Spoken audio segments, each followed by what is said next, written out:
My freshman roommate at the University of Wisconsin, perhaps sensing that I had scuttled my way through high school by copying Judy Goldstein's papers, informs me that to save my silly suburbanized soul, I should write poetry. I shrug. He's clearly an idiot. I follow my new cool friends to the pub on State Street. 6 weeks later, Judyless, clueless, dateless, depressed, and a full, glugging pitcher inebriated, I recall Dan Depperman's prescription for my soul and find a napkin, borrow a sticky pencil from the bartender, and begin to scribble a self-absorbed, whiny, pathetic, woe is me ode to loneliness and bad grades. Midway into my final hand-wringing rhyme couplet, a slinky girl dressed in black comes over, puts her slinky white hand on my hunched shoulder, and asks what I'm doing. I instantly recognize her as one of a dozen girls with long black hair, black eyeliner, black turtleneck, black skirt, black tights, black papagallos, who refused to dance or talk with me an hour before.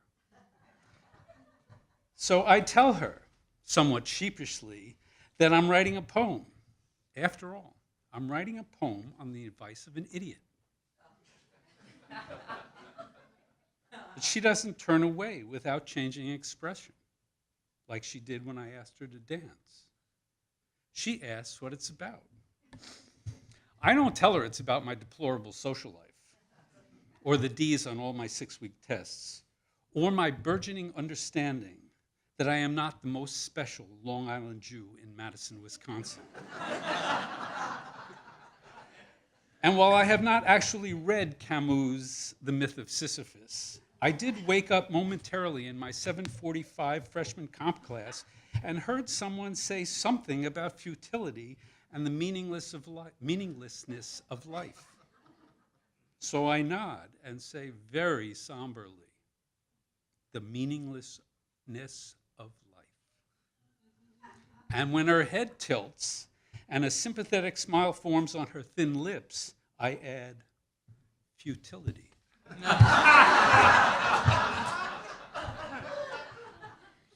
And thus I nabbed my first college date with Rhonda Somethingstein from New Lincoln Prep School in Manhattan. A few nights later, rather than do the reading for meteorology, a 5-credit class in which I am destined to get a D-, and later explain to my outraged parents, quote, "You don't need a weatherman to know which way the wind blows." I return to the pub, write another bad poem about despair, which I title Futility 2, and another wan creature in black slinks over and wants to know what I'm doing. Date number 2. In the weeks that follow, I buy my first Army surplus jacket, write more terrible poems on more used napkins, and attract more black-clad, slinky girls who seem to like me for no other reasons than I write poems about my utter wretchedness.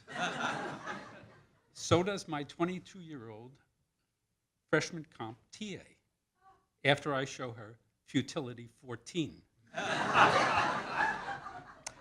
By second semester, now solidly on academic probation, I write more dreadful poems on more dirty napkins in coffee houses and pubs around Madison, and meet more beatnik girls who like to save miserable boys who will flunk out if they don't get a 2.0 GPA. Judy Goldstein, deja vu all over again. The following fall, I arrived back in Madison with a rounded up 2.0, a scraggly goatee, enough curly hair to fill most doorways, and reams of shamelessly shameful poetry in a red rope folder. My first stop is the pub, where I look around to scout out the best writing location. And, much to my horror, see 5 or 6 sallow boys dressed in army surplus jackets all over the damn bar. A bevy of my Joan Baez lookalikes at their elbows. Instantly bereft, I find an empty corner and scribble a poorly constructed, self-absorbed, whiny, pathetic, woe is me poem about not being noticed. No one notices. I title it, I Am Invisible 1.